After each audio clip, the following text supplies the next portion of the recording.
YS కుటుంబంలో తీవ్ర విషాదం చోటు చేసుకుంది. వైసీపీ అధినేత మాజీ సీఎం జగన్ సోదరుడు వైఎస్ అభిషేక్ రెడ్డి మృతి చెందారు. గత కొంతకాలంగా తీవ్ర అనారోగ్యంతో బాధపడుతున్న అభిషేక్ రెడ్డి మంగళవారం రాత్రి కన్నుమూశారు. గచ్చిబౌలి ఏఐజీ ఆసుపత్రిలో చికిత్స పొందుతూ అభిషేక్ రెడ్డి మృతి చెందారు. ఆయన బ్రెయిన్ సంబంధిత వ్యాధితో బాధపడుతున్నట్టు తెలుస్తోంది. అభిషేక్ రెడ్డి మరణంతో వైఎస్ కుటుంబంలో తీవ్ర విషాదం చోటు చేసుకుంది. అభిషేక్ రెడ్డి విశాఖపట్నంలో వైద్య వృత్తిలో స్థిరపడ్డారు. కడప ఎంపీ వైఎస్ అవినాష్ రెడ్డి తండ్రి భాస్కర్ రెడ్డి అన్న వైఎస్ ప్రకాష్ రెడ్డి మనవడే వైఎస్ అభిషేక్ రెడ్డి. గత ఎన్నికల్లో అభిషేక్ రెడ్డి కీలక పాత్ర పోషించారు.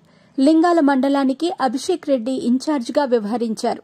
2024లో జరిగిన సార్వత్రిక ఎన్నికల్లో అభిషేక్ రెడ్డి ఎంపీగా పోటీ చేస్తారనే ప్రచారం కూడా జరిగింది. అయితే ఆయన కేవలం పార్టీ బాధ్యతలకు మాత్రమే పరిమితమయ్యారు. ఆయన ప్రస్తుతం వైసీపీ వైద్య విభాగానికి అధ్యక్షుడిగా కొనసాగుతున్నారు. బుధవారం పులివెందులలో అభిషేక్ రెడ్డి అంత్యక్రియలు జరుగుతాయని సమాచారం. ఈ అంత్యక్రియలకు జగన్తో సహా వైఎస్ కుటుంబ సభ్యులు హాజరయ్యే అవకాశాలున్నాయి.